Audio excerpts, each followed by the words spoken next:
You're listening to the We Are Libertarians podcast network. Find all of our shows at wearelibertarians.com. All right, let's get back to some boring subjects. Understand the risk to our country. Freedom brings people together. You're listening to the We Are Libertarians network.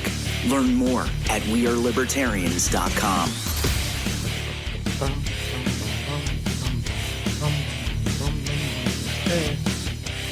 Go, Remso. Welcome to the Chris Spangle Show. I am not Chris Spangle. I am your discount Mario Lopez, Remso Martinez. And today we're jumping into some crazy stuff. Maybe not crazy. Unless you think China's crazy. All that and more on today's Chris Spangle Show from the We Are Libertarians Network. This episode is brought to you by Shopify. Upgrade your business with Shopify, home of the #1 checkout on the planet. Shop Pay boosts conversions up to 50%, meaning fewer carts going abandoned and more sales going cha-ching. So if you're into growing your business, get a commerce platform that's ready to sell wherever your customers are. Visit Shopify.com to upgrade your selling today. This episode is brought to you by Abercrombie. There's nothing better than the perfect jean and going out top combo, or an outfit that perfectly matches your plans. Abercrombie's relaxed jean goes with every occasion. Date nights with something lace, or daytime with a cozy sweater. And their barrel jean will surprise you. It's the trend that will become a staple in your wardrobe. Abercrombie denim comes in tons of rises, fits, and washes. Find your perfect pair online or in store. Warning. This show is for adults by semi-adults, keep going? so the language is sometimes strong and offensive. I don't know what I said. Welcome to the Chris Spangle Show. Our goal is to help you sound smarter while talking to your friends. If you struggle to understand politics, we explain it from an independent, libertarian point of view. With all of the irreverence it deserves, we toss out the screaming heads, put people before political parties, and give context to the news to make you think. Now, here's our host, Chris Spangle, a 15-year veteran of politics and media. For fuck's sake, Harry, go. We can't hear the bumper. Oh.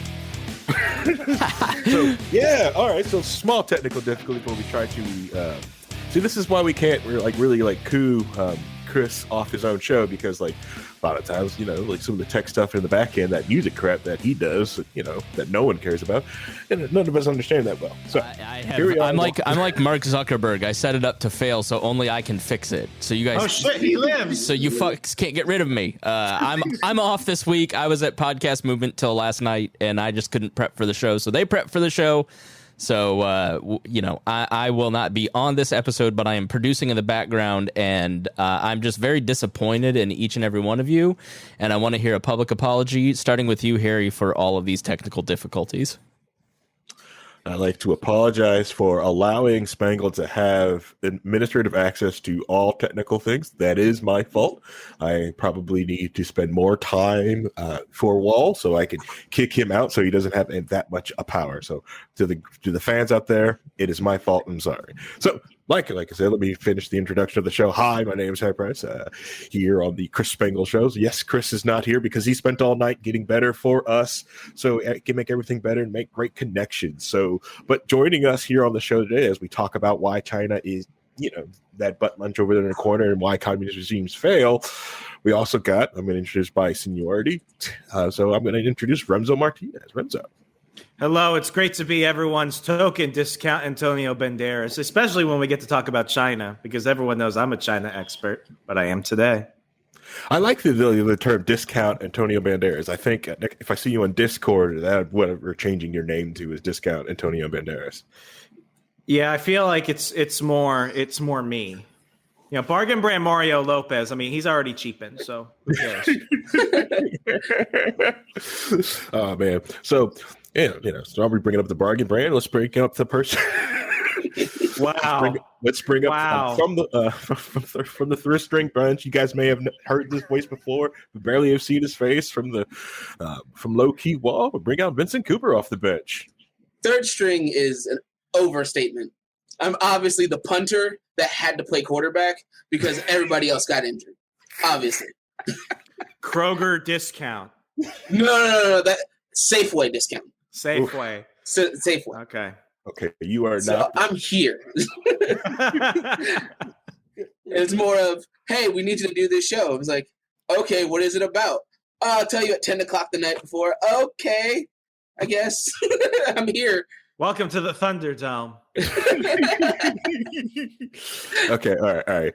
If I'm honest, I did ask producer Paul first, but he apparently loves his family members more than us and would not delay his trip to go see his dad. So yes, I'll admit that. Okay, all right, that's fine. And I asked him afterwards. Okay, but His dad could come on. well, sorry, not his dad, his grandpa. Yeah, his grandpa could come on. He's on a road trip with his mom because he's grandpa. Yeah, loves that side of his family more than he loves the Wall Network. But I'm sure he's going to listen to this episode and feel bad, which is okay. Because why did you talk about my family like that? Now they heard all this, and I have to explain it.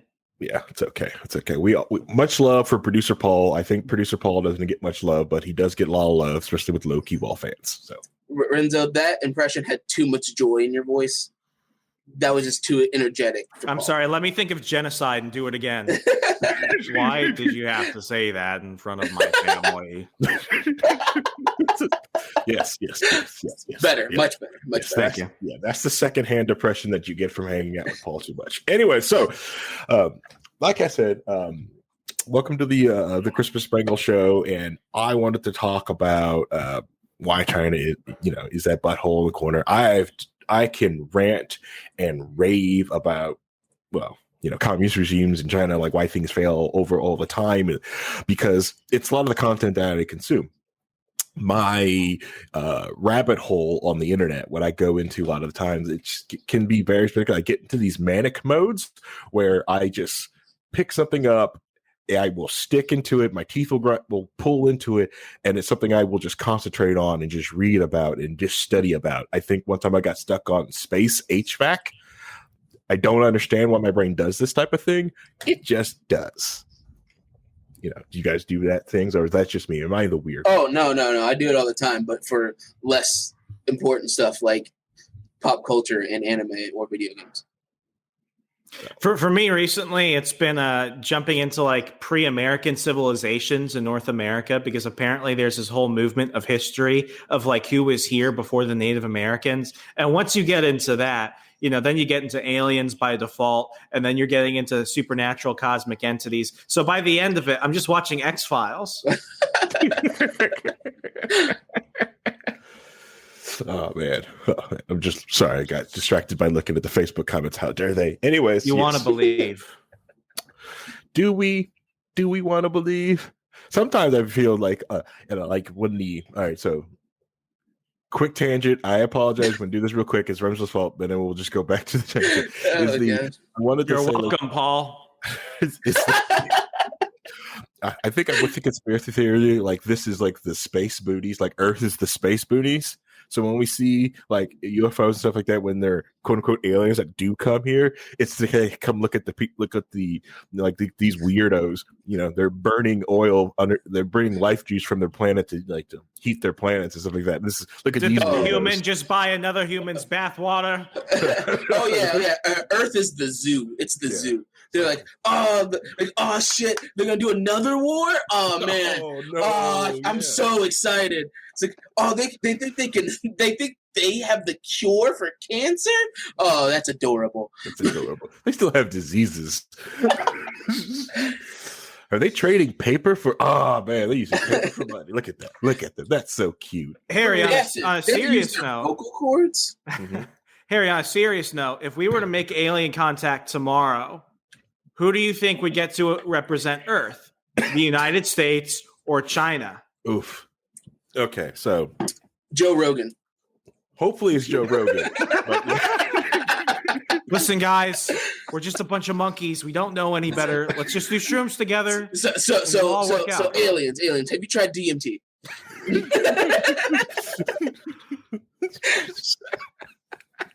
Oh god, I'm just seeing this alien with this blunt in his mouth, like, oh, aliens.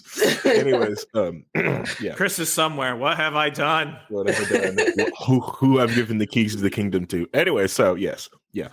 So in a sense, you would say so if someone came to the planet and you're like, okay, so what country has the most people by population in control. They're obviously like the biggest empires. I should probably go talk to them. So yes, it would probably be either India or China because they are countries which, have over 1 billion people in it. Yes, they completely dwarf the United States with all 330 million of us estimate. Because it fluctuates and who knows really how many people live in the US.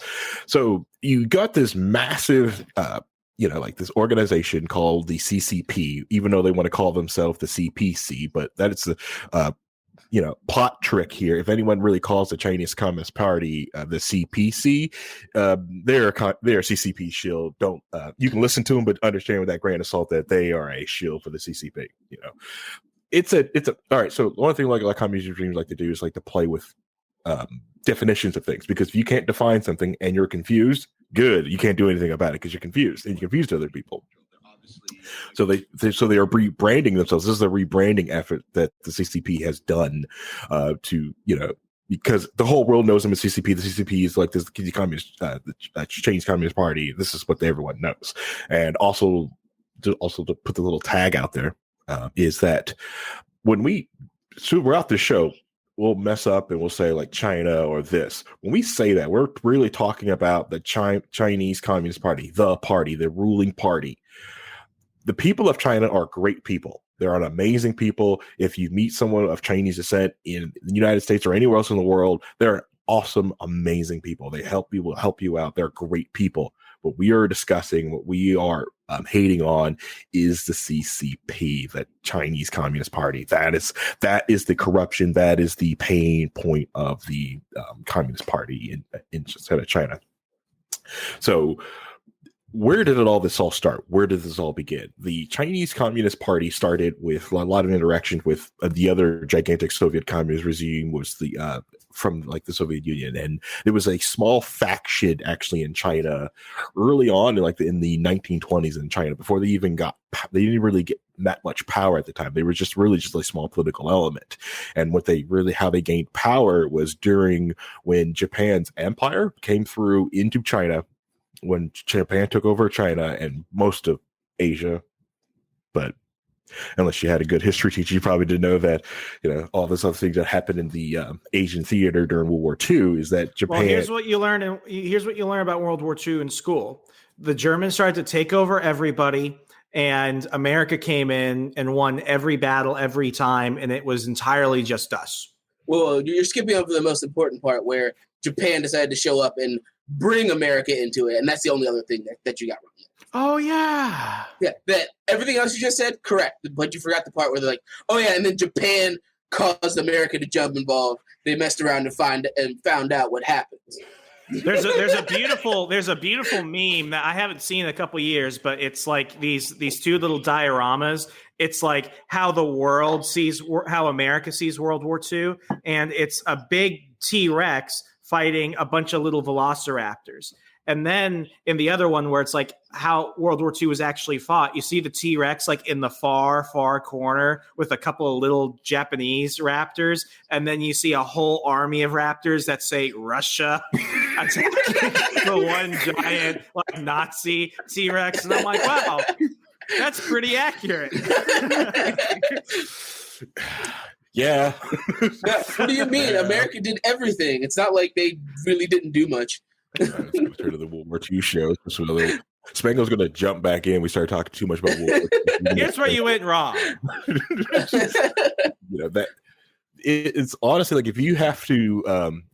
I really think Spangle should probably do another episode of World War II called the World War II Book Report, made easy for people. It'd probably be the most downloaded show by children, but, that needs that book report done, but because he has just absorbed so much of that content. Wars for morons. Yeah, but the thing is, yes, you're right. When America did get in the fight, it was mostly as just backup to help out the Europeans. Like, they was fighting everything back because Russia was fighting everything on the Eastern Front. It's just they needed to distract Germany on the Eastern Front, so they had to fight two different wars simultaneously. Because if they had to fight one single one, because at that time Germany was also going into the African theater, and it was really looking like this is like something that wasn't going to happen, world domination.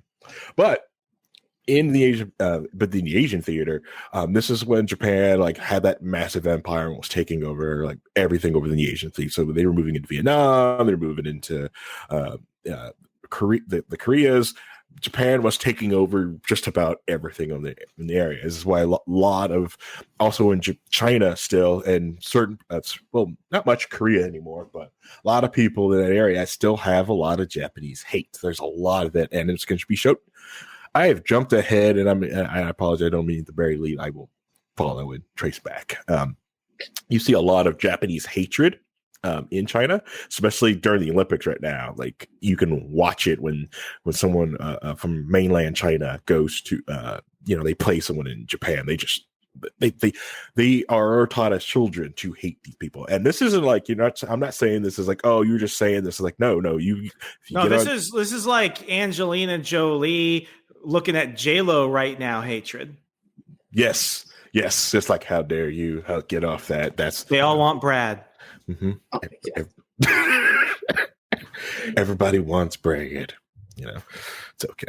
Anyway, so back to at that time, so the Communist Party was there biding its time, getting different people. Mao, I think like even before like the whole thing was like Mao got arrested because they were just trying to gain power and footholds and arguments and even revolting against the Japanese occupation forces.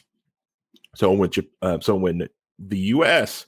bombed and started attacking Japan, like in their home strait, Japan was pulling troops back and stuff like that. That's when a lot of them took over. China was able to regain their empire back. But what the thing is, what usually does happen is that since America was more concentrating on like rebuilding like Japan and Europe, well, that let the Soviet Union help and rebuild China. So that's why. So the Communist Party inside of China gained a foothold, gained strength, and just sort of took over thing. And that's when you start hearing about like how Mao got into power. Now the Cultural like Revolution, like all that red stuff, that happened afterwards. So like he became in power, and some things were getting disillusionized because once you got in power, you had a lot of the intellectuals and the people who helped him getting power. They also was trying to, we'll check him. Like, hey, you said this, and this isn't happening. Or did you really mean kill 1 million people, or were you just having a day? Well, that's the thing. Okay, so like the 1 million people thing, like in Chinese, like that's like the famine and all the starvation that happened to them, and out of like that kind of dumbfounded a lot of the leaders, because beforehand they had so much food, and that's the one thing that they were before the famine. Like they were gorging themselves on food. It was food everywhere. People were wasting. It was food. The breadbasket of Asia. Right. It was everything. But and then certain policies started to do things to start to corrupt and mess with China. Like one with the one of they wanted to increase their agriculture efforts, and then they were upset that the sparrows, right, were eating the seeds and stuff like that. They're eating seeds and destroying crops. So they had they gave a policy out, which unintended consequences of you just help because you just want some sparrows go. You want to just control the sparrow population, kill all the sparrows. But they eradicated the freaking sparrow population. So what happens when you eradicate all the birds that eat bugs? Well, you get locusts. Yes, let's destroy our natural cycle of life. Yeah. So once you know what the plants need? Mondo. Yeah. So the electrolytes. It's what the plants crave. Yeah. So like the lack of birds in China is still like a huge, massive issue. That's most of the birds in China. When they first got birds to help bring back some of the locust population, those were actually imported from the Soviet Union. That was a gift from the Soviet Union. That they got so they can have some birds to fight back some of the locusts.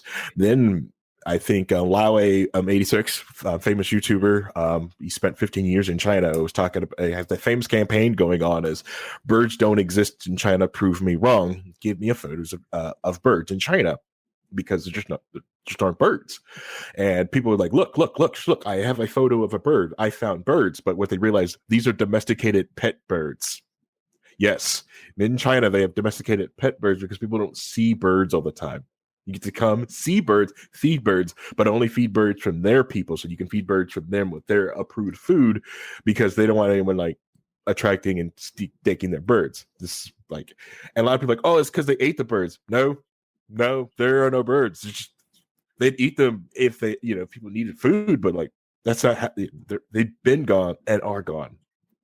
So, do you want to say something, Renzo? Oh no, I was just gonna say like a really great cultural like archive if you want to see like post World War II Chinese relations with the world is Fist of Fury of Bruce Lee, because Fist of Fury of Bruce Lee is all about all these colonial powers coming into China. I'm sorry, it's pre-World War II. So it's after World War I, it's pre-World War II. And what it basically shows is China as they're developing like this revolutionary fervor to push out the colonists, to push out the capitalists and everything else. And it's really a piece of propaganda. Like it's a classic Bruce Lee kung fu fighting film, but if you really like pay attention to the story, it's about a man fighting imperialism. And that film, when it came out in the 60s, it almost wasn't shown in Europe and North America. And that's why if you read the dubbed version, they take out a lot of the Chinese propaganda that's in there. Like in the Jet Li remake, Fist of Legend, they put a lot of it back in there. Like, for example, you have the term the sick man of Asia. That was a term given to them by the British. So throughout the film, and I think that version of the film takes place like days before the Japanese invade China. It's one of those situations where it's like this is a revolution that's based off economic inequality, that's based off racial inequality. It's all these things coming down. And I think the issue that we as Westerners have is that we want to go ahead and look at China through our view of history, but we don't want to understand where they have come from. And I'm not saying that, China's on the right side of this stuff. I'm absolutely not saying that. But what I am saying is that what has happened over there has been happening for more and more years than just when Mao took over. It was always going to happen with or without him. And that's the troubling thing. It's one of those big energetic moments in history where it matters less about the person and it mattered more about the ideas that are being pushed out. That's the dangerous thing about it. Yeah, correct. Yeah. And I like you bring up the racial component, because a lot of people's like, well, what racial component is like, it has to do with a lot. There was massive racial size when it comes to China, because like the ruling class of China right now has to deal with it's the racial component. Like most people, when they see quote unquote a Chinese person on TV or something like that, they're seeing Han Chinese. Like that is like one of the main faction of China. But there are times in like that's why like this whole like when you're trying to explain to someone like, hey, these Uyghur Chinese, like Uyghur, what is that? What are you saying? It's like, this is a different racial sect inside of China that is being persecuted, just like one of the same way with the Tibetans or the what is it? Oh God. Sorry, these Chinese words are like hard. Taiwan. Well, Taiwan's different. All right, so Taiwan is mainly political, because that's where not Ho Chi Minh. That's where other guy. It's Mao and what's his name? Chiang Kai-shek. Chiang Kai-shek ran to Taiwan. Yeah. I learn words. So Shao Kahn, no. And the Lin Kuei came in. Okay. All right. Okay. All right. Let's stop that. Oh, anyway, wait. So yes. So Taiwan. Why this is important? Why I feel like I'm going to jump to go this. I was going to explain. I plan on like explaining Taiwan, because that's the main thing. Like people have to understand what the hell Taiwan is, and if you're not Reinhold old, you have no idea why Taiwan has any. Like, so if you're like if you're a millennial, most people don't understand what Taiwan is. That's not fair. He has an autographed Bible from the apostles. Yeah, it's fine. Okay. Oh man, he wasn't supposed to show you that yet. Anyways, you want to see the Holy Grail? Oh, you chose the wrong cup. Turns into dust. It goes back to the song, I will never drink with Reinhold again. But no. All right, so Taiwan. It's important because when the Communist Party was taking control, well, of course, if you have money and influence and you're massively like the 1%, you got the heck out. So, and that's what they did, because China did control Taiwan, but what happened was when the communists were taken over, that made basically a coup of the government. They left mainland China and went to Taiwan. They took the navy. They took a lot of the heads of like business, a lot of the people. So basically, if you're industrial, you knew how to build plants, you had an organization, you had money, you got out with them, and they went to Taiwan, and that's why Taiwan was such an still is a massive industrial power, because all that intellectual property got the hell out of there and went there. And for the longest time, Ronald Reagan, Taiwan was considered like the official like seat of government for China. That was China. You know, the communist coup, no, it wasn't recognized, and people sanctioned it and didn't recognize it for the simple fact of because of it considered a coup. I'm not saying, and it wasn't really like U.S. Spangle's ridiculous thing in the chat. I don't know if you guys see that real quick, but like it wasn't that these people were good people. Like they weren't like, oh, these are the best, outstanding people of China. They were doing everything in China's best interest. No, they were corrupt and awful. Okay. You know, there's a reason why the communists did like people like Ernest Hemingway sat down and Martha Gellhorn, who was his third wife, they were writing, I forget who it was for at the time, but they went to post-revolutionary China as Chiang Kai-shek was like really on the outs as he's about to really run to Taiwan at this point. And they're talking to him. And then later on the afternoon, after they had dinner with him, and they're like, that guy's kind of odd. They got basically like not kidnapped, but they basically got pulled away by some communist operatives from Mao. And what they were basically trying to do was they were trying to pull information from Hemingway and Gellhorn. And at that point, you know, they start basically saying, you know, you might not like us, but Chiang Kai-shek, all those gifts he gave you at dinner, all the stuff that his wife gave you, yeah, those were made by blind child orphans. You want to see them? And they would go and take them to basically like these slave camps where like these disabled children were basically creating weapons and stuff for Chiang Kai-shek's resistance. Mm-hmm. And it was one of those situations where, you know, and I do not know, I can kind of say it like, you know, Hemingway had a lot of communist sympathies, but at that point, you know, he went back and he was just like, you know, maybe the best thing for the United States to do and for the world to do is just to stay out of this one, because no good is going to come from either of these people being in charge. Correct. Yeah. Yeah, and allow the people inside those countries to see that pain, feel that pain, and try to revolt on their own, and because everyone wants that peaceful evolution, but like it eventually does happen. You can only like circle the wagons on your 1% for so long until that 99% really realizes like, wait a minute, like we're all suffering and you're not. You know, like there's an issue here, you know, and some people eventually learn to the bricks will break alike, because, you know, it's that whole like of that human communication interactions. Like, well, I don't want to be about. Granted, my 1% group is in control, but we also do realize that eventually, like, you know, we should probably like this is bad, and there's only so much you can do. Yeah, but anyways, yeah, and that's how Taiwan got its place, and it was like this seat of power. So everyone would recognize just like Taiwan as it, not because they were the best, just because, you know, one, suppressing communism's growth around the globe, and just the like simple fact of how Mao was also treating his people. And because it wasn't that people were going inside of China, recording information and getting things out constantly. This is just what happened. People, especially like the propaganda thing.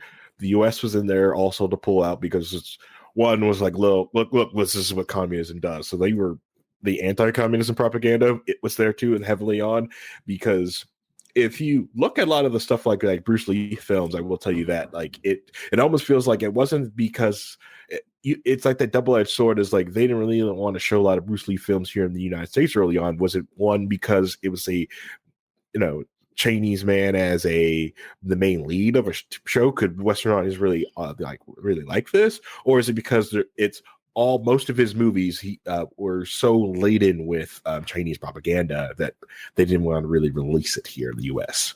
It's both, and I mean certainly he was the first leading man who was Asian in American cinema. That's just it. But like, you know, I have seen the original version of like Fist of Fury, for example. I've seen the American dubbed version. They've got different dubbings where it's like what was allowed by censors in Europe and North America, and then what was just kind of done as direct translations. And, you know, when some of that stuff happens, you know, a lot gets lost in context, because it's also really weird, because it's like, oh, wait, these communists are filming movies now. Mm-hmm. And, you know, it's also really strange because there's a scene in Fist of Fury where Bruce Lee is fighting who is essentially big British imperialism. This dude with like a big handlebar mustache, and he's a bare knuckle boxer, and he beats the shit out of Bruce Lee, and Bruce Lee eventually beats him. But, you know, we still see that now. Like, one of my favorite action films is a series called Wolf Warrior. You can watch Wolf Warrior. No, seriously, Wolf Warrior 3 is on Hulu. And Wolf Warrior is basically post 9/11 Chinese propaganda. It's Chinese propaganda moving against American imperialism around the world. And, you know, I know we're going to get to this later, but, you know, the big schism that American media just doesn't talk about is China and Africa. Well, Wolf Warrior 3 is about Wolf Warrior, who has basically left the Chinese military. So he goes to basically be like a bodyguard or something for the small business in a fictional African country. And what happens is a whole bunch of American mercenaries come in and try and overthrow the government. And Wolf Warrior and the Chinese Navy have to reinstill control. And in the film, at the very end, you see Wolf Warrior leading like a whole camp of refugees. And what he does, because they can't tell if he's the enemy or not, he gets a Chinese flag, wraps it around his arm, and holds it. So it's like straight up Maoist propaganda, where you see him riding on a tank with this giant Chinese flag hanging off his arm. And then you see a bunch of these fictional African soldiers who are like, oh no, put your guns down. It's the Chinese. And they're all like screaming. And at the very end of the film, there's a series of texts that come down. It's like, this film is for all Chinese living overseas. Know that your government will never abandon you. And I'm watching this film and I'm like, what the hell? And what's crazy is, to legitimize it, they pay American actors who are popular in the United States to be the bad guys in this film. So do either of you know Frank Grillo, who played Crossbones in Captain America? Yeah. He was also the guy from 2 of the Purge movies. He plays a guy named Big Daddy in the film. And Big Daddy always has a freaking M16 and a glass of scotch and a cigar. And he's just the most evil American guy ever. And during their fight for, like, you know, for all the marbles, Big Daddy has Wolf Warrior down on his back. He's trying to plunge a knife into his neck. And he literally says, your people will always be lesser than me. And the Wolf Warrior kicks him, spoiler alert, kicks him and throws a knife in Big Daddy's neck. And Wolf Warrior says, that's ancient history. Now, that's in the Chinese version. If you read the American dub, he doesn't say, you people will always be inferior to me. He says, people like you will always be inferior to people like me. More like, I'm big and I'm willing to kill anyone who's possible, and you value life, and therefore you're always going to lose. That's the American censor. The real one is, you Asians are always going to be lesser than me, the big imperialist white guy. So that when Wolf Warrior kills him, the text stays the same. That's ancient history. And then the rest is there. So I'm watching this film, and it's a genuinely good action movie if you just watch it as that. But other than that, it's straight Chinese propaganda. I'm sitting on the couch. I'm like, Hulu, how'd you let this through? Oh my God. Yeah. Yeah. I recommend. Well, obviously it's because Hulu's owned by Disney. So. Oh yeah. We love you, Disney. Seriously, Wolf Warrior 3 on Hulu. Watch it tonight. All right, so now Remso dealing out the homework for the episode. But yes, watching Wolf Warrior will also let you understand, because we have to go into that too, because the CCP, modern day CCP, has been conducting what they call Wolf Warrior diplomacy. Yeah, so it's the exact same style, and this is where it derives from, watching this circle of propaganda. Oh, this makes so much sense now. I didn't even know that part. The movie, so perfect. The movie created this thing called Wolf Warrior propaganda, so be aggressive like that. So this is what the we have jumped history, but it is okay. We're all over the place. It's okay. We are. That's ancient history. Anyway, so jumping, what is it? 80 years of China's history. Mao comes to power, and then Wolf Warrior 3 on Hulu. Just jump. Let's just jump real quick. Nothing in the middle. Oh, yeah, nothing happened. Stuff never happened. Anyway, so because there's so many different points that Remso just touch on, and I've got to I want to touch on. You to untie that knot. All right, because this is what China initially does. It's like that wolf warrior diplomacy. So what they were trying to do is to come after and talk big, brash, and basically trying to almost bully the other countries. Like, look, we are awesome, we are amazing, and they do this to smaller countries just to see what they can get away with. And they've done it to different countries in the Asia Pacific. Now they have messed with three different countries like this, and they've had two different things. Like they've done this with the Philippines, and the Philippines they've had different elections, and their modern president was sitting there said he was trying to push back, but COVID has weakened his stance, which is unfortunate. We're talking about Duarte? Yeah, in the Philippines. And then he was famous for saying that, I'm going to I'll get on a jet ski and I'll go fight, I'll go fight China myself, He also said he has the cure for gayness. Oh, not a hero. Not a hero.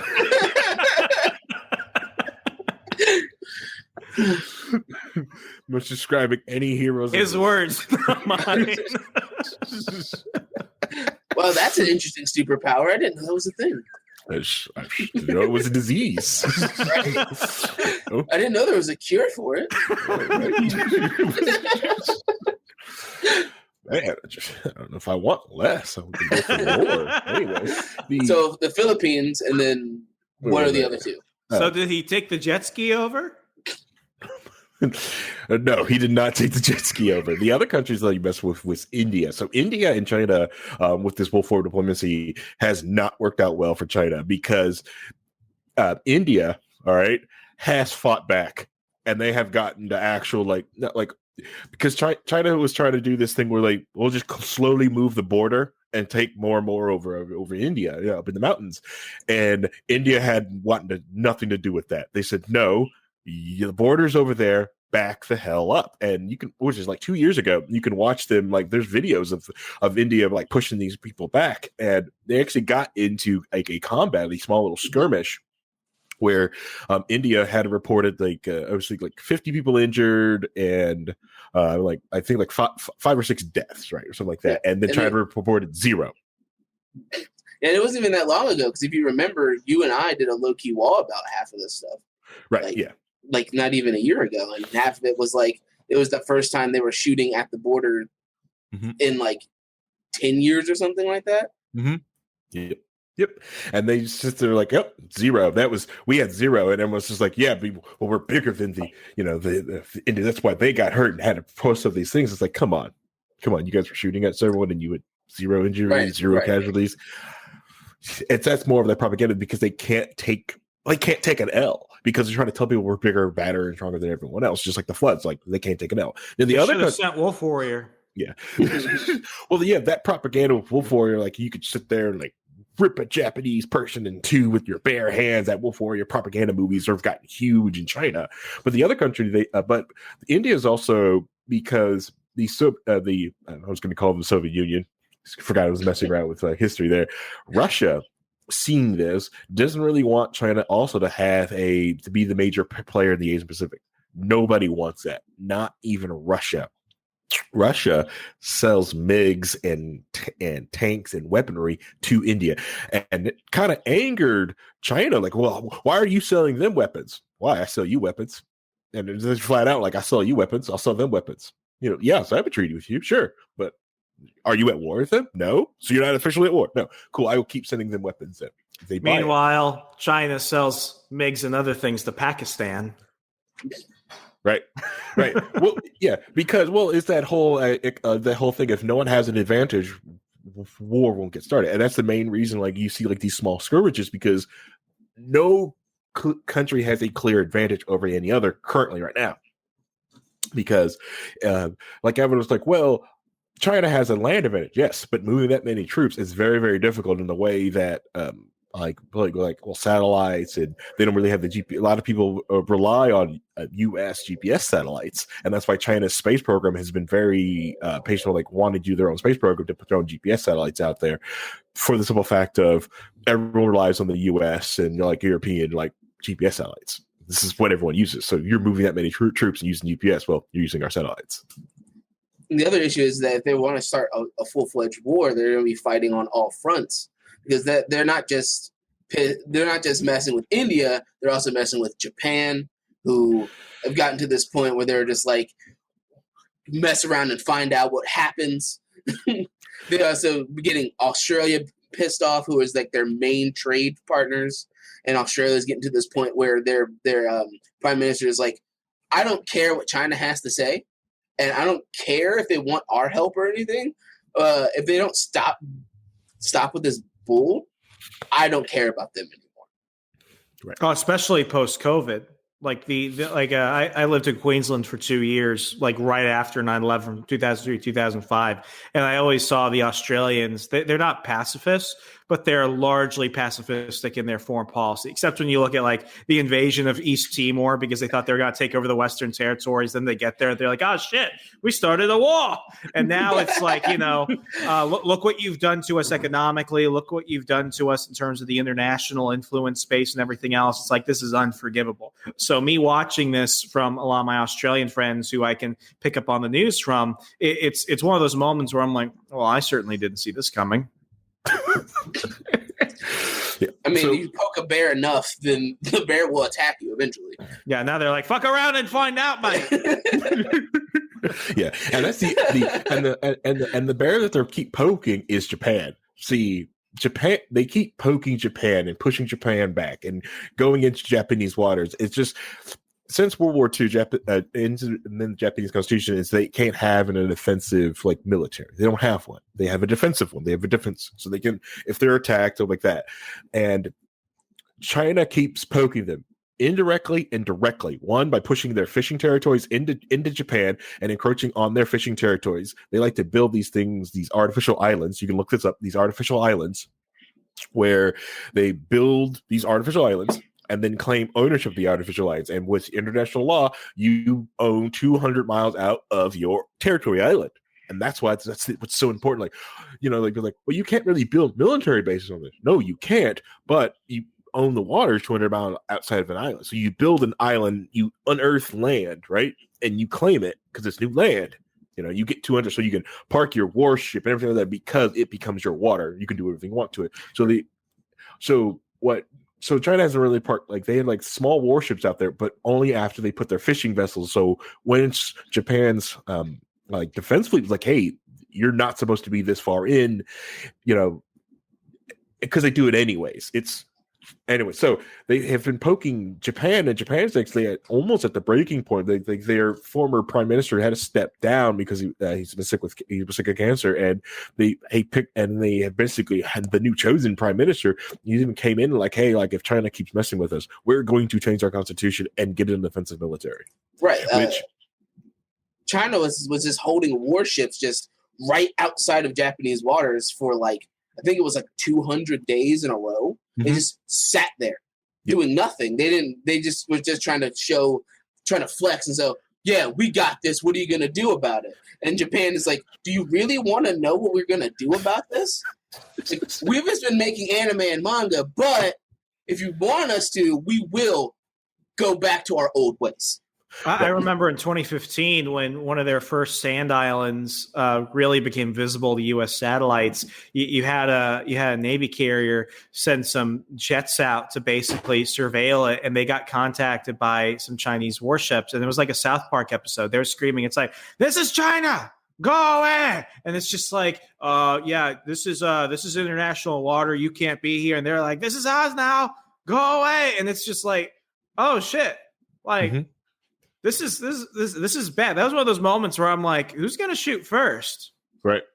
Because you don't want to be the first. Yeah, because for some reason, like the U.S. news won't we will not like cover any of this, at least in the light that like look, no, these people are being the a-holes in the situation. You know, they're encroaching on this, and which really gets me upset is like, because you talk about seeing these artificial islands on satellites. Speaking of satellite, China's fishing fleet, right? Their little nautical navy of fishing fleets of overfishers, they have dumped so much human fecal matter into the Pacific, you can see it from outer space.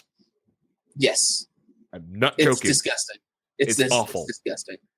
The things you learn here on the Chris Spangle Show.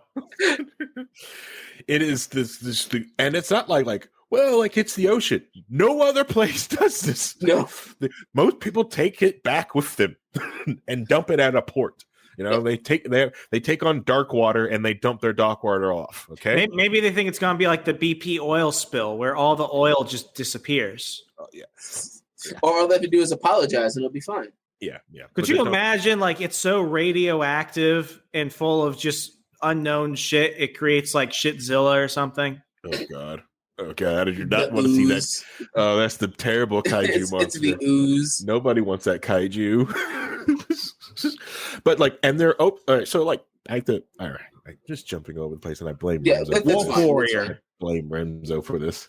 But all right, so I'm going to talk about this one thing real quick, because this is going to take everybody out, and then we need to take like a quick break. Okay, I'm out of coffee, so I got to go grab some real quick. So what goes on is China's fishing fleet goes off into different areas, and they overfish. China has 1 billion people. They need tons of different fish. Okay.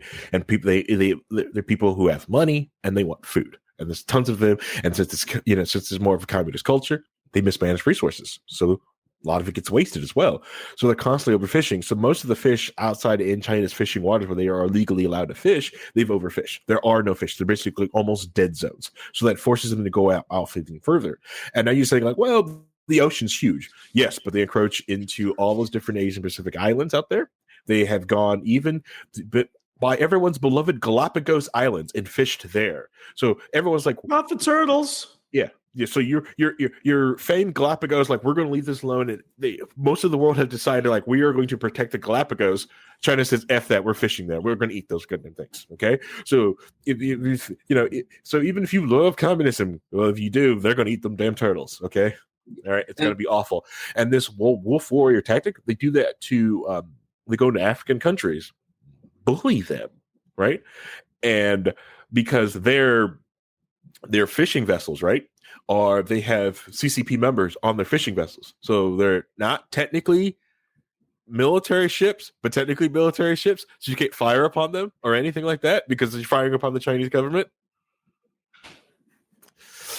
And they try to bully smaller countries because they're like, they can't do anything. And when we talk about it we're going to take a break here in a bit, is the Belt and Road Initiative. So if you're indebted to the Chinese government for the Belt and Road Initiative, you also use that to influence so they can fish in your waters and overfish your waters. So like these ancestral fishing waters, which some African countries have been fishing in for like thousands of years. Nope, we'll overfish those and drain you with fish too. So, all right.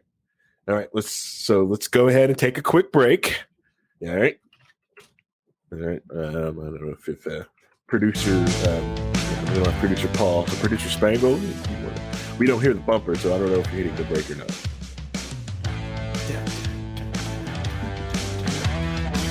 So I assume we're on the break now. Yeah. This episode is brought to you by the 2025 Lincoln Aviator SUV. The 2025 Lincoln Aviator nails that feeling of next level confidence. The updated grille and sleek lights, total head turners. Under the hood, a refined twin turbo V6 powers you through with authority. Inside, pure comfort. Plush 3-row seating, custom climate control, available massage seats keep you ready to tackle whatever's next. Explore more at Lincoln.com.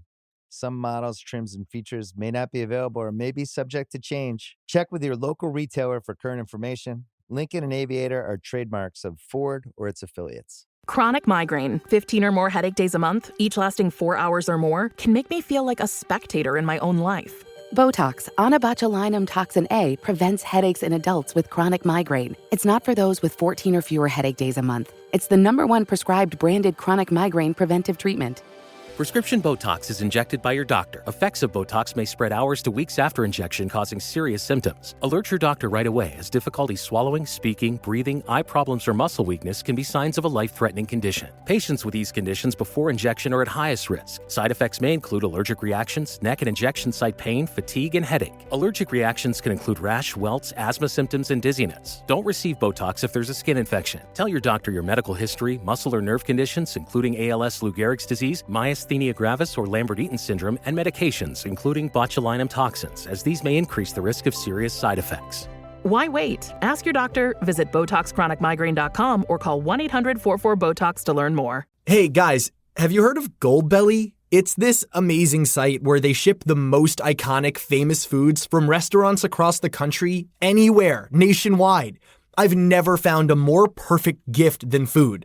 They ship Chicago deep dish pizza, New York bagels, Maine lobster rolls, and even Ina Garten's famous cakes. So if you're looking for a gift for the food lover in your life, head to goldbelly.com and get 20% off your first order with promo code GIFT.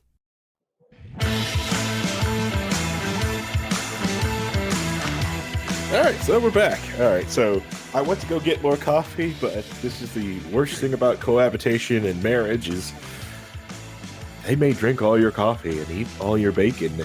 Now, granted, she made the bacon. I made the coffee that when she drank all that. So I've got a funny story for you, Harry. So I've wanted to keep more focus on my blood pressure. So people watching the video version will be able to see I got myself a little fitness tracker to keep track of that stuff because I'm getting older.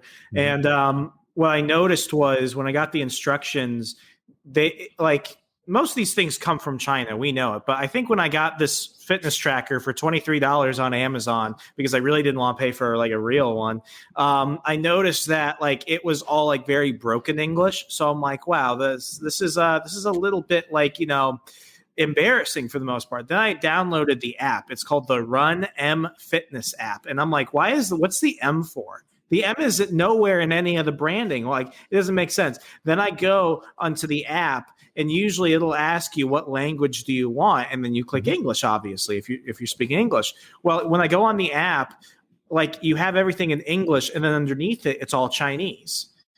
And it's one of those situations where it's like, okay, like it's tracking, like it's pretty good so far. I've only had for a day. It hasn't blown up yet or given me lead poisoning. Like I'm pretty happy with it. I don't need all the frills and other stuff. And it was super cheap, so I'm not complaining. But now I'm like, I'm laying down sleeping with it so it could track my sleep the first night. And I just stare at the ceiling and I'm like, is this thing sending my data to China? And long story short, at least I know what my blood pressure is. And so do they. So do they. So do they. Yes. Well, I'm black, so there's no point of tracking my blood pressure. It's high. Yeah,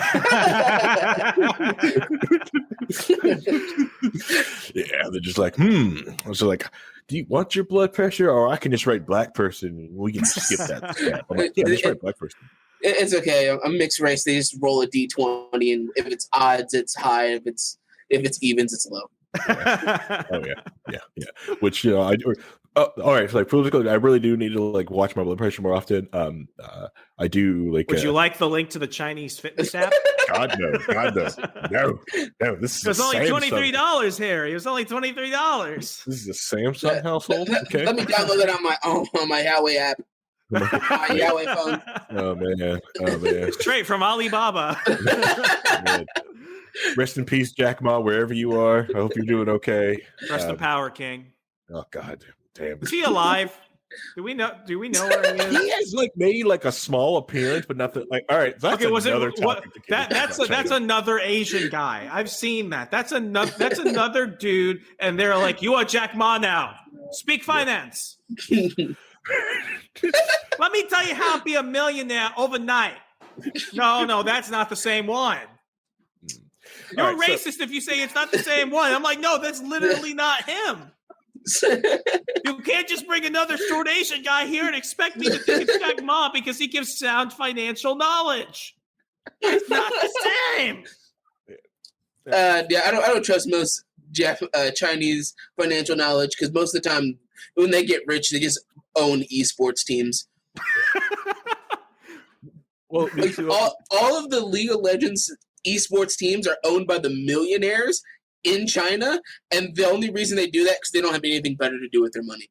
I really hope that during COVID and everything last year, China would have bought the Redskins. So instead of being like the Washington football team, it would be like China football team. We bring him back on G3. He us now. You broke him, we fix him. We make him better. Wolf Warrior. Okay. All right. And we go back to Redskins now. All right. You can't do that voice. What are you doing? We're going to get kicked off and everything. Please but stop. No, I can see now why you keep Remso in the bullpen in the back. Please stop. We're gonna put you on your own show. We're gonna put you on your own show. All right, now that's that problematic segment out of the way. The what was I? All right, so yes, a lot of those like Chinese documents like that, they're sending your I'm a quarter info. Korean. I can get away with it. So they're sending your information back to the government because a lot of people don't understand if you have a. Why does China want to know my blood pressure though? Well, not really your blood pressure. A lot of those electronics, like I'm guessing, it doesn't do it. It doesn't talk to the internet on its own. It uses something else to talk to the internet, like your phone, right? Yeah. So it takes information from that too. Mm-hmm. So it pulls information from there. It also pulls GPS information where you are, where you're like that. So you've got this thing. Let's say you just started like, thank you for walking around and running around a military base. We appreciate it. Yeah. and now they know what to send you on Wish. Oh. I can get a Rolex for $2. Yeah. Very nice. Or would dear leader like to say, know an IP, know a person? Yes, because if they have your home IP, they can also like use that to funnel like where you are, build connection, build trees from that. Just same thing like the U.S. government. The U.S. government likes to collect your data too to find out what you're doing. That's why like the demonization of like quote unquote the dark web and not using Tor is so. They try to demonize it. It's like they're not demonizing it because it's all bad things on the dark web. It's just more of we don't know what you're doing there, so it's bad. Don't go there; it's bad. It's like it's bad. I've been trying to like think about making like a. All right, so this is bad. I'm doing it again. I'm talking about because I was talking about doing the VPN episode. I've been also wanting to do the episode on like how to make a how to make a quote unquote dark web website. Like make one for your house. Like this is how you do it. This is how you do it. This would be great. Show other people how to do this thing, but. Chris, you got mad because of my voice, and now Harry's talking about pretty much criminal activity. Whoa. That's not criminal. It's not criminal. Everything I said has been criminal. Math and knowledge isn't criminal. This is what's going on out there. All right. So China. Wolf Warrior. There's just a lot to unpack here, and there's not a lot of time to do it. Because I'm just feel like just data dumping. You have to understand what's going on here. But where we left off was the Belt and Road Initiative. At first, I was kind of skeptical. Me personally, I had the wrong perception of the Belt and Road Initiative. I thought really we could probably at that point get China to open up. I like the idea they were doing special economic zones, and I really felt like China, like the pull on the Communist Party of China was moving down. Like it was they were trying to become bigger players on the international stage. Granted, they barely did anything to really earn any of that, but it really feels that with the rise of Jack Ma, a lot of these billionaire class, a lot of people getting out in the open, it was like, all right, this is going, and the money funneling in there, like, okay, this is going to be good for them because they're going to be able to see, like, whoa, this thing is slowing us down. The Communist Party has too much power. We want more. They're moving into Hong Kong. They want the liberalism of the rest of the Western world, like the Western world has it, but with an Eastern spin. But that hasn't happened. I would disagree slightly. If I can jump in real fast, I think the biggest factor as to whether or not it's been a success or not has been really the lending practices, and this is what has halted a lot of expansion, throughout the rest of Africa. In the West, we're calling it predatory lending practices. In China, they're calling it make a deal to get what you want. When the United States gives a whole bunch of money to a country, we're not just doing it because we want to get something immediately out of it. What we're asking for is a bunch of changes. We want you to, provide more health care. We want you to do more stuff for women in the workforce. We want you to do stuff for, ethnic minorities and for all this other stuff. We want you to bring down your carbon footprint. That's what happens when America's offering you money now. Now China comes in. They offer you more money, and then they say, that piece of land over there, we're going to go there and you're going to leave us alone. And you can do whatever the hell you want. Now, yes. We call it predatory lending because then the land can expand, and then you've got a bunch of tanks in the city, and now suddenly the Chinese have taken all your fish. But China and that country see it as we got what we want, and they got a lot of cash, and we're not asking them to change anything.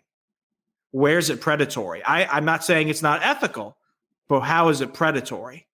It's predatory because what they're doing, they're influencing their corrupt 1% of that country. Every country has their 1% class. But in a lot of those African countries and some Middle Eastern countries, that 1% is this dictatorial ruling party and their friends and family. And they control a lot of that. So what they are doing is basically strip mining those countries' resources on the guise of, we're going to work with this country to help us out to build this initiative to get the access to that, but they get neither.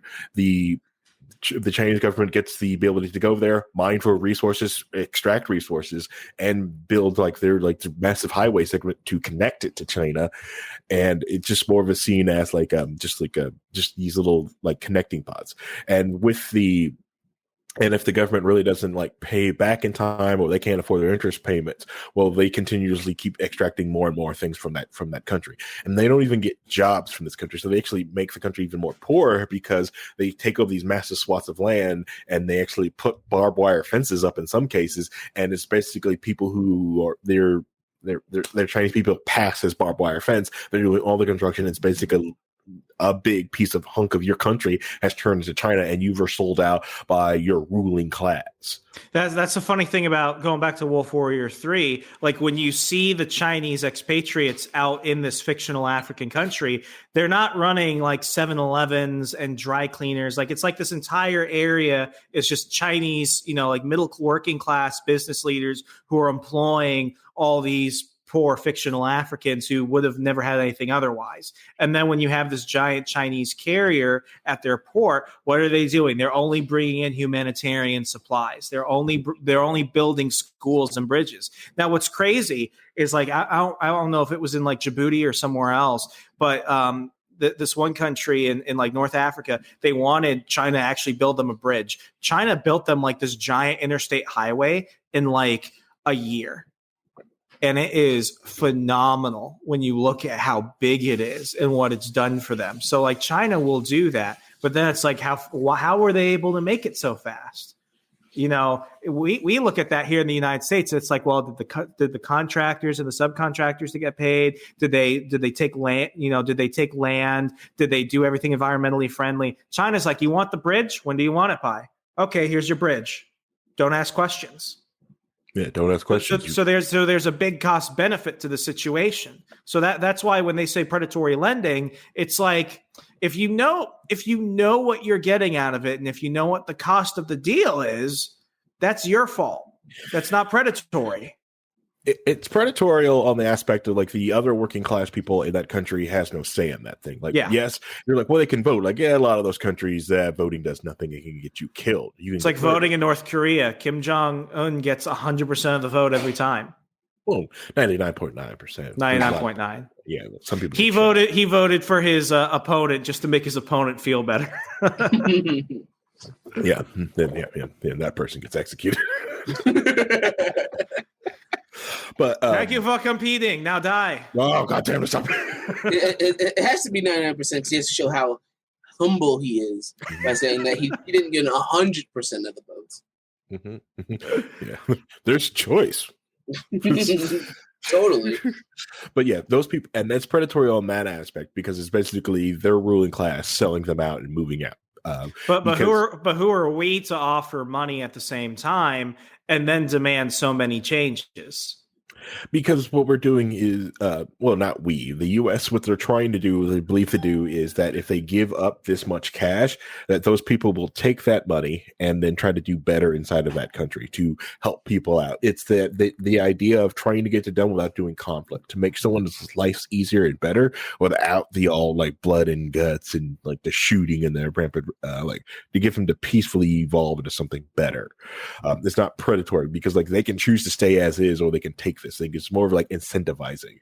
This one is more of like, we're going to make what you're brutalizing and being dictator, and we're going to make your, we don't care. Here's more cash. I equate it to like, French NGOs in Nigeria trying to teach Nigerian farmers to grow soybeans. What are the Nigerian farmers saying? We can't grow soybeans here. It will destroy the land. And the French NGOs are like, no, you just don't know any better. Grow some soybeans, wink. And then once the land is destroyed because they grew soybeans, despite what the farmers who have been there for centuries have said, they're like, oh, sorry, we destroyed your land. Here's a recyclable grocery bag. We're going to go back to France now and talk about how great this was. I think that's part of the ignorance. And I don't necessarily know if it's ignorance or just outright negligence for a lot of Western NGOs. And this is not in defense of China. But, it's like, 20 plus years trying to establish liberal democracy in Iraq. Maybe they just don't want it. Maybe it's just not going to work. And when we keep trying to instill this Americanization, I'm not saying that, we have solutions that are better than other places. I'd argue that we do. But when it comes to this, it's like it's not coming through the most effective ways. If it comes from the top down and not from the ground up, of course they're going to go to China because China's not asking much and they're offering more money. Mm-hmm. Yeah, and you're absolutely right. Not every country is going to be the like a Western democratic country or a representative republic like the U.S. is. I would argue that Rwanda is one of the most successful African countries, especially coming out of the Rwandan genocide. They're one of the most developed. They're one of the most competitive. They get no credit for that. Because we look at their growth, and because they're still not up to an American level, we think, oh, they have so much room to grow. They've grown a lot in 3 decades. Yep. They also, now don't get me wrong, they also have a very good relationship with the United States. I'm not saying we haven't played a positive factor in that. I think we have. But, that had to come through reconstructing a country in which the current president, and people have criticisms of Paul Mugabe. I think I got his name wrong. I think his name is something else. But either way, they have criticisms because he's been in power ever since. But it's also there aren't massive death squads in the street or something like that. He's nowhere near an African dictator. Yeah. And a lot of which we do see, especially in South Africa. South Africa is basically almost on the verge of becoming Paul Kagame. That's his name, Paul Kagame. Yeah. But you're absolutely right. Because as you even see here in the US, some people they like authoritarian regimes. They like it. They like it. They want it. They want to fit in and they want to be told what to do. This is part of the human condition. Some people want this thing. And easier that way. Yeah. And I think with the U.S., I think Remso's probably hitting on something. I think the best thing the U.S. could do with their money is to make the U.S. better and make it easier for people to come here. I think that want that people who are yearning to free and want to break away from those regimes, we made it easier to get the hell out. I think you might be hitting on something. I think probably both are. I think you've changed my mind. Both seem predatory. Because you're basically just enticing to get someone to do something. Even one just has the best of intentions, but when you put artificial money into any type of economy, you basically steal from the people who are there trying to become entrepreneurs inside that country. Yeah. Then to play devil's advocate against my own point. I think people, and I use some of the terms American imperialism and stuff like that. There is a distinct difference. We're not going in and we're not completely destroying their fish population. Yeah. We're not completely going in and setting up Little America in these places. For the most part, and people can argue with me about this, we are very equitable and very diplomatic. You might not like the fact that we've got big military bases there, but when you compare us to China, we're really holding back on our potential, because if we wanted to take from these places, it would be very easy. And that's one of my criticisms of Donald Trump was not selling statehood to different countries. I'm so mad. I'm so mad he didn't take Greenland by force. No, sold it to the people of Greenland. Like, listen, you want to become a state? This is what you get. There you go. The great deal maker failed. You know, can you imagine, like, especially like get Venezuela become? Oh, we are on a super tangent right now. Man, anyways, I've been saying we sell Puerto Rico and we buy Greenland. Right. Sell Puerto Rico. Make Puerto Rico McDonald's Island or Marriott Island. Let me get back to China. Amazon Island. But before I get back to China, I want to discredit France real quick because France is asshole. France is one of the biggest asshole European countries out there. Yes, they may have pulled out of the colonization of Europe. They are still taking money from African countries because they get first rights of all mineral things that pull from there. Fuck France. Every time someone I bring up how France is everything, fuck them. Sorry, I swore, but like, oh my God, F France. Anyways, Oof. Tell me how you really feel. So China, Wolf Warrior. So the Belt and Road Initiative uses the same thing with the Belt and Road Initiative. Like they've also been moving into this thing called pharmaceutical or vaccine diplomacy, and using the Belt and Road for it to move around their quote unquote vaccine. Because don't forget, like J&J, Pfizer, Moderna are not the only vaccines out there on the market for this thing. China has their own. Now their efficacy and their effectiveness. I mean, wouldn't you expect? According to China, it's very good. Wouldn't you expect the people that created it to also be the people that could cure it? Whoa. That's we don't know if. Oh, I'm sorry. How about we look at where it started, Wuhan, and let's see where in Wuhan will we go for the source? Maybe the coronavirus lab. Tell that to the Umbrella Corporation, the T-virus. I'm not saying I haven't seen Raccoon City in a while, but I haven't seen it in a while. There it is. Oh man! All right. Remso just went full Chris Redfield, punching boulders and stuff. You know. Anyways, we don't know that for a fact. If that it started that, it is just seems. We should ask them though. We should go to Wuhan on a wall-sponsored trip and go to the coronavirus lab and ask them, "Did you guys create COVID?" All right, so tangent number 32. There's not in Chinese propaganda when people talk about China, they will say this thing like if there was any in the chat, like because like they would see this thing and see me talk about this, right? That China would have said something like. Well, come here and look at this. Come here and look at the how dare you say that? Come here, look at what we have and say this. And there are some of these things which are from the Chinese translation are called white monkeys. So they take Westerners to come to China. They pay them tons of money to go around. That sounds racist. To come around into China and to show different things about China. Like, look, what are you talking about? There's no genocide here. There's no forced labor camps here. Look at Wuhan. Look how nice it is. This is what this has.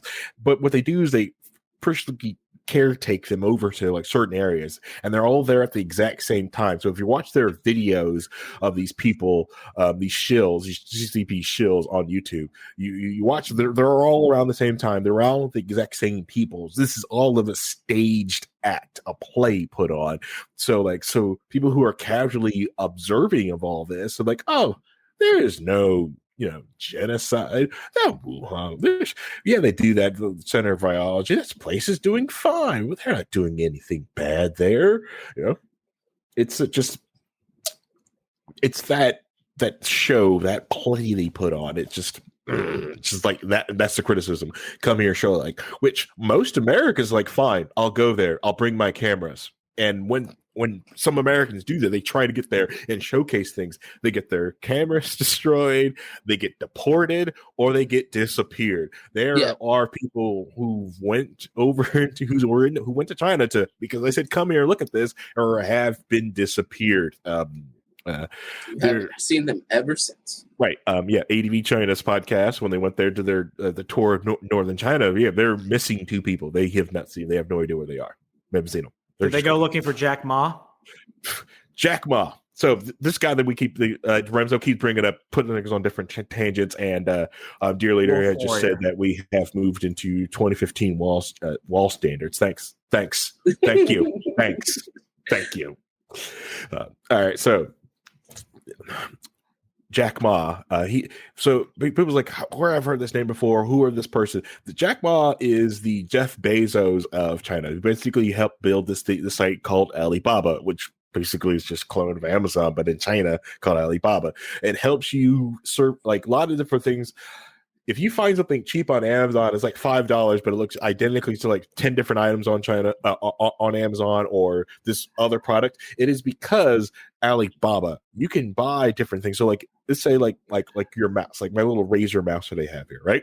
You can find on an exact clone of it. Well, not this one because Razer stuff is made in Taiwan, but you can almost find like a clone of a mouse like this on Alibaba, but you have to buy like 50 of it because the factory in China, right, that builds these things, well, they'll do off-cycle productions and they'll build these things and they'll sell them on Alibaba. So you can get almost the exact same product with lot less quality control on it. Lot less. But here's the crazy thing though. Like, for a lot of these businesses that are owned by Alibaba, who are part owned by the CCP, like they don't run off the idea of generating profit. What they care about is sales and influence in other markets. So like I'm a big watch collector. Watch collecting is an expensive hobby. There's a brand of watches, and I'm not being paid to shill this, called Pagani Design. It sounds sticky when you think about it. Pagani Design creates luxury watches. And when I say that, I mean, I'm not just saying they look like it, but the specs are there. Like, let's say you want something that's a Rolex equivalent. It's going to come with a sapphire crystal, a ceramic bezel, stainless steel. It's going to keep amazing time and look just like a Rolex. And that watch is only like $90. So before I really knew what, and I was getting it through like the American subset AliExpress under Alibaba, I was getting these Pagani design watches. And then I looked more into it. I'm like, wait, these things are mass produced with only the intention of destroying the Swiss watch market. That's the only reason why they're doing it. It's not because they're going to make money off of it. It's not because they want to compete in the watch world. It's because they just want to go ahead and do it to do it. Mm-hmm. To shut it down. So they become the only place to get these watches in the future. And yes, I'm not into watches. I'm sorry, Remso. I like plastic Casio watches when I do wear watches. You want the $23 Chinese fitness tracker? I'll send you the link on Amazon. No, I see that. I've actually seen some of those on Woot. I was like, oh, this is new. Why is it so cheap? Oh, China. Nope, pulling out. And another good example is good. Another good example is that China likes to make a lot of in the gaming world. If the game isn't owned by Tencent, they like to make a lot of games that are similar and put it on mobile, and then it pulls down all the other games that are like that. So now a game that is big and popular is now a clone of a clone of a clone of a clone of a clone. Unless Tencent owns it. Is it like why there are so many different versions of Candy Crush and stuff like that? Yeah. All the versions of Candy Crush, all the different versions of Diablo. Mm-hmm. They have all those the mobile Diablo clones, and they're like a clone of a clone of a clone of a clone, and they all look the same, but they're there just to lower the market down, so that way once their big companies decide to release something that's connected to it, that gets all the eyes on it. So Tencent owns League of Legends, which is the biggest esport currently running. So they own Riot Games, who makes League of Legends. So they have all this money and backing into this game that they care so much about, to the point where during the lockdown and the quarantine, when they're supposed to have their world championship, they were like, we're just going to bring all the best players to China. We're going to section off an area for all the best players across the world to China, and we're going to do it in China, because this means it makes us so much money to have this running in China. Was there able to follow any of it going on? How did their bubble do? Did their bubble get broken like the NBA, NFL, and? Oh yeah, like that. They had a. Well, the thing is that you don't know because they didn't talk about it, but it was a very tight, small bubble, to the point where they had all these markets that they had already sold for last year, but because they couldn't do it, they actually changed everything to this year and then had a closed off, sectioned off tournament last year. So then China, for the first time ever, has the championship 2 years in a row. When normally it goes from like Europe to America to all over the world. Okay. Yeah. I never knew that. Yeah. That's wild. Yeah, because like most people's like most like league like that, they did their bubbles. Most of their bubbles were popped. Even the NHL one, which I thought the NHL bubble was going to be like impervious. No one could beat this bubble because like they put it in Canada, a very cold swath of Canada, out in rural Canada. Like this bubble will not be will be burst. Wrong. Can't put that much men in one area, and eventually someone's going to like straggle off and go get some. Yeah. Gotta stay warm in Canada, eh? Yeah, but it's the NHL. I don't. Half of them probably didn't care either. They were too busy to punch people, but of course they wear a face mask. Anyway, Wolf Warrior. Blame Remso. This is why we can't have him on the main show. We gotta go back down in the minor leagues for Remso. I'm sorry. Hey, at least mine was about China. So yeah. See, be like Vincent. And Vincent likes Wolf Warrior 3, or he will once he watches it. Okay, so what tangent? All right, so we pulled off that tangent. We went from there, and we got there to. All right, should I go back to like Chinese history, or do you guys want me to? It's up to you. You guys have like pulled my brain off into like 5 different things because I love tangents. Yeah, I mean, I think we could probably, as we get towards the latter half of the show, just really kind of assess where we are now. So we gave a pretty good, drunk history recap of everything leading up to now. We went from Mao immediately a Wolf Warrior. But, right now, I think when I was in Washington, D.C., there are really two teams in terms of who controls the media and who controls think tanks in terms of that underhanded influence. It's not outright, but it's always something where it's like we're going to leverage our cash and our influence, so when we need it, we got it. And really, it was Saudi Arabia versus Qatar. There's an amazing documentary on YouTube called Blood Money. I think it had some other subtitle, but basically it talks about the secret war for influence in DC for nonprofits and think tanks and stuff like that between Saudi Arabia and Qatar. And what you could very easily do, and I'll say this, like when I was at the Washington Times, we were Team Qatar. We were literally running ads in print on our website for Qatar. And other places were doing it to bring people, to Saudi Arabian-owned, energy businesses and stuff like that, because there's no tourism for that regard. And then eventually you'd find Dubai, Kuwait, that type of thing. But really, it's Saudi Arabia, Qatar, and with them, what they do is they will bring journalists and researchers and stuff on trips to network, and they'll show you how great their country is. A lot of countries do it, but with Qatar and Saudi Arabia, it's really heavy. With China, what they started opening, and this is the one thing I really did appreciate from the Trump administration, China was teaming up with Ivy League colleges to open up Confucius centers. Do you know what Confucius centers are? Confucius centers are basically Chinese Chinese think tanks that are supposed to create relations with other countries. So they're research based, but what they really are is they're an outward representation of essentially Chinese propaganda. And what these Confucius centers were doing is they were hosting these events and stuff, and they were basically grooming reporters from many TV networks and other very popular publications to essentially write pro-China pieces. And then what they would do is they'd be like, oh, we read your piece. That's awesome. How about you come and be a speaker and we'll pay double your speaking fee? Well, I don't have a speaking fee. Okay, pick a number and we'll double it. So Trump was actually like, this is like we found people who were spies. We found people who were trying to steal information from the colleges that they're based at. So Trump was basically like, we're not giving any public funding to that. And in some cases, we're going to outwardly shut them down if we catch spies here. But these Confucius centers are all over the country. They're all over the world. I think in the U.S. they're dwindling, but like that was a big issue.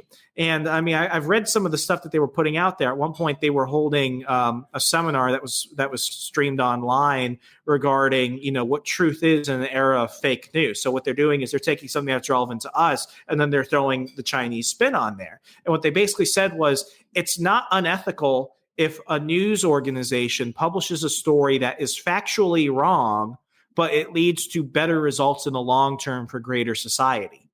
And you had American reporters like, oh, yeah, that makes sense. And then the rest of us look at that and we're like, no, your job is to tell the truth and report the facts and tell us what's going on. It's not to shape a narrative in order to deliver a result that you want. Now, this goes off on a whole thing, but I think the issue that some people have is some narrow, I'll call it narrow-mindedness. We're not going to get into a shooting war of China. It's going to be a war of will.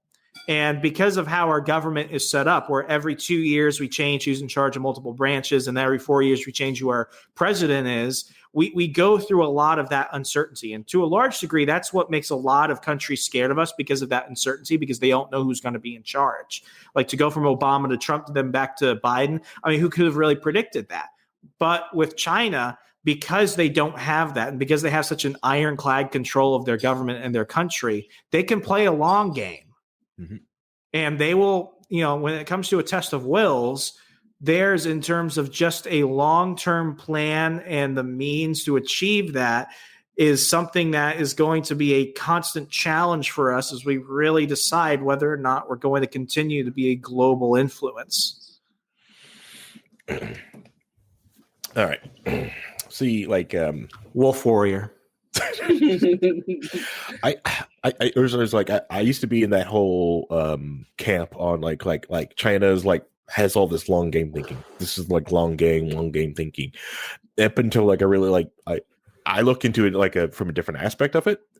I don't see the long game thinking on a lot of it. I see there are a lot of short term fixes that somehow make it,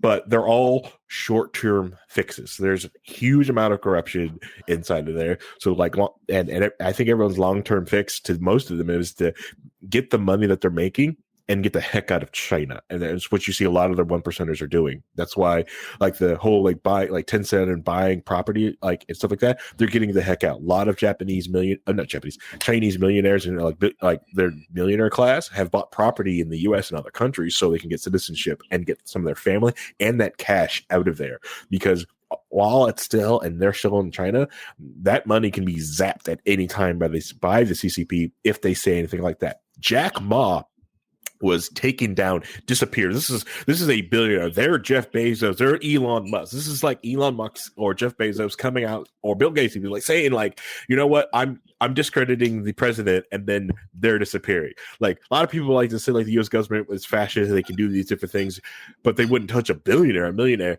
The CCP has. Jack Ma basically posted is basically just a small picture of me. It was if you burn all the books because you fear what is in them, you will be overthrown later by illiterates who couldn't read those books. So it's just coming. Something just nonchalant. And no one could tell what Jack Ma was saying with that thing. But the CCP was so afraid that he was talking about them, disappeared. Way too much power. I mean, he had one of the largest Instagram accounts in the world. Even though a lot of people might not have heard of him, he had global reach. Right. Mm-hmm. And he was trying to inspire entrepreneurs and doing things outside, even outside of China. Right. He's, it was almost like his freedom when he was doing. It was okay, maybe China is changing. I remember some other finance investing, influencer type tried going after Ma, and he's like, well, if you support Jack Ma's a communist. And Jack Ma responded, yeah, I'm Chinese. Everyone is a communist. You don't have a choice. You're all part of the Communist Party if you want to live. Mm-hmm. And that's all he had to say. Yep. And he just went on, because when you attack Jack Ma, you better not flinch. And that's, it was a weak attack, but it's like, China, much like Russia. I mean, I think Rock and Roll, the show Dallas, and Blue Jeans did more to take down the will of the Soviet Union than anything else we did militarily. I'm not saying to discount that. Obviously, outspending them, out intimidating them did help, but you can't break a wall by just hitting one side of it all the time. Correct. There was a lot of those cracks of things coming in and coming out. I think that's the other thing.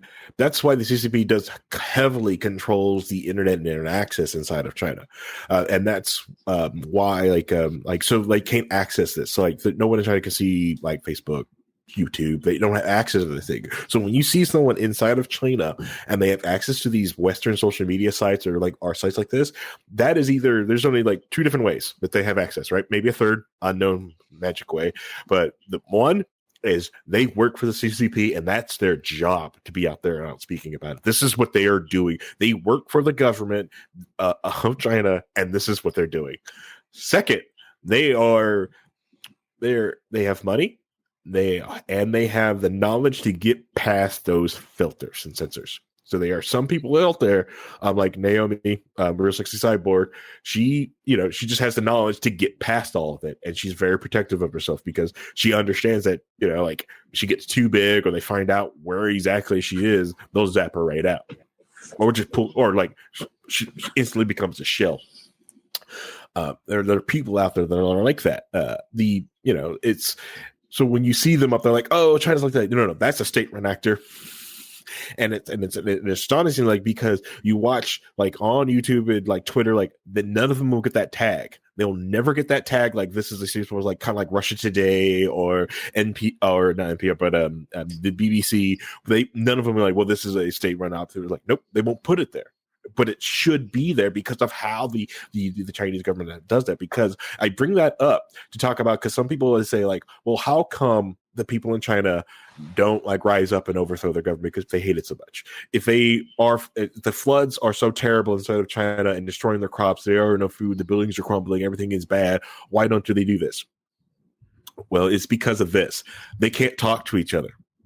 They're isolated. They're completely isolated. So when they're sitting in their small little province, isolated from everybody, you can travel between the provinces, but you've got to have money to travel there.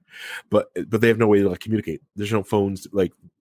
Some of them don't have the infrastructure to actually communicate like we can communicate as fast as we can communicate.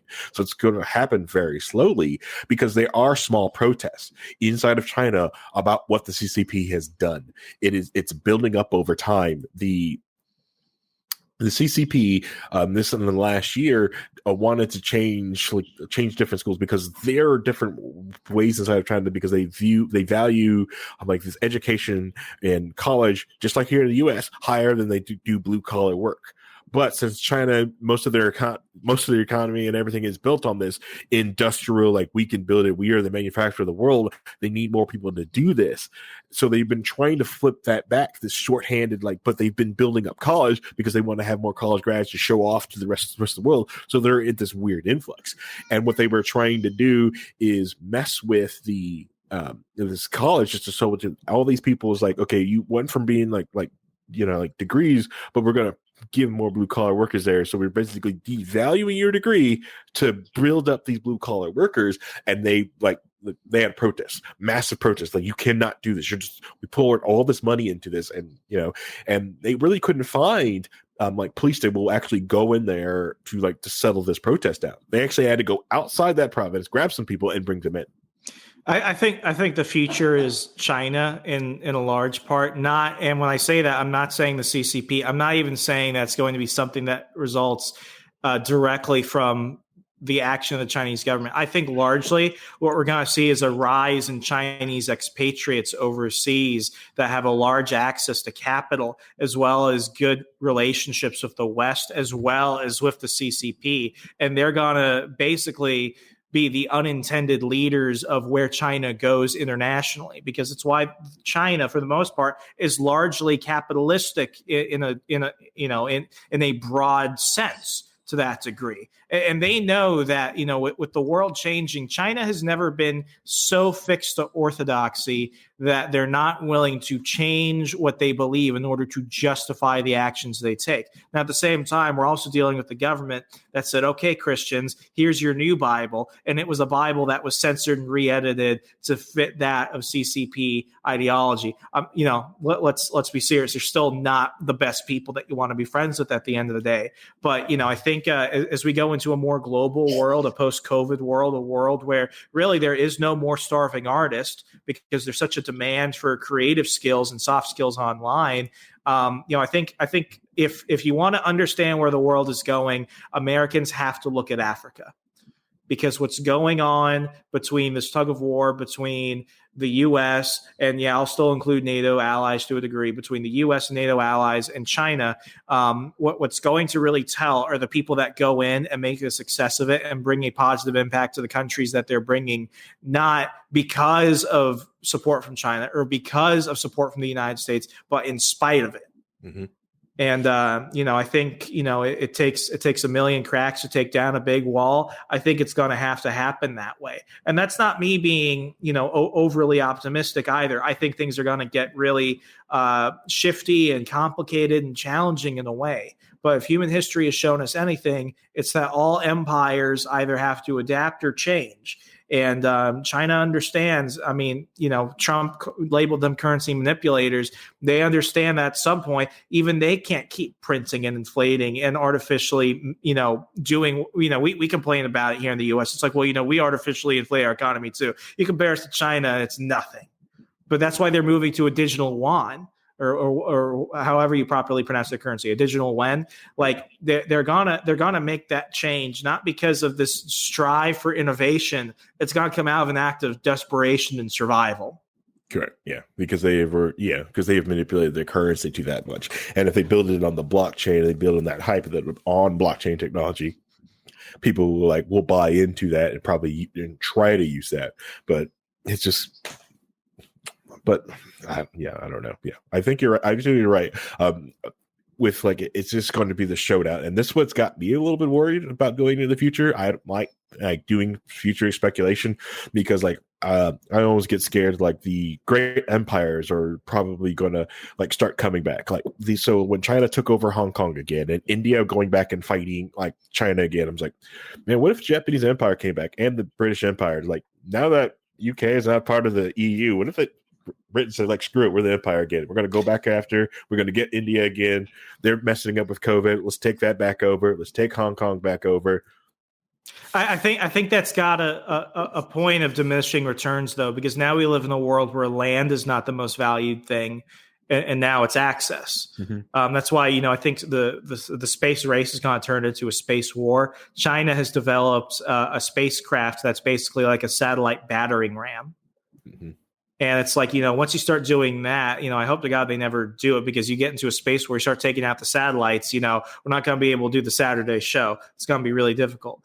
But at the same time, it's just look at what China has done in certain sectors, whether it's e-commerce, gaming, et cetera, even films. I've been bringing up Wolf Warrior this entire time. When Wolf Warrior 1 came out, it was the highest grossing action film globally. And it only had access in China and some parts of East Asia and Africa. They didn't even need the American market for that. Usually it's China and the American market that are the biggest driver for ticket sales for movies. Yet Wolf Warrior did that without that. They made more money than the entire Fast and Furious franchise combined. So, I'm not a doomsday sayer or anything. I always think you should leverage a little bit of your skills and your finances to prepare for the worst situations. But, with this, I'm still saving cash, despite the fact that cash is more of a liability now than it's ever been in my lifetime. I'm still investing regularly in the U.S. stock market. I this is a nationalist thing, but I really do plead that people, it's invest in America, really do. You want to invest in the American stock market. At the same time, it's prepare for this global market. At one point when I was a freelance copywriter, I wasn't the best in the world, but I had a constant flow of clients coming globally. I did website design and copywriting for clients in Australia, Malaysia, India, Tunisia, which was crazy, Mexico, Canada, Switzerland, because when you throw a net out to this giant global economy, you're going to be able to get clients. It's an abundance mindset. And, I think China understands that in some ways, despite the fact that, they will always be their own greatest enemy, much like it's the same way at the U.S. We will always be our own greatest enemy.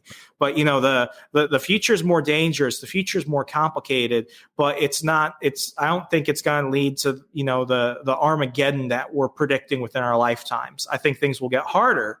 But if we can identify this now, understand it, accept what we can't change, and have the wisdom to accept what we can change, ultimately we're entering a strange new world. Yeah. I think Wolf Warrior. I think you've hit it there on the head. All right, so this episode doesn't get too 2015 wall classic. We're getting up to like a good hard limit, like hitting that. Basically noon Eastern Standard Time when Gunther starts wanting to go outside and go have a park and get really shouty. I don't know if anyone can hear her on my microphone running around the house, but she's getting to that point. So in the spirit of having a wall classic, I figure we go around the room and just say if anyone wanted to do anything and talk like that. So let's just talk to Remso. If anything you want to shield, you want to bring up, or just something you didn't get across on the show, or something else you want to bring up.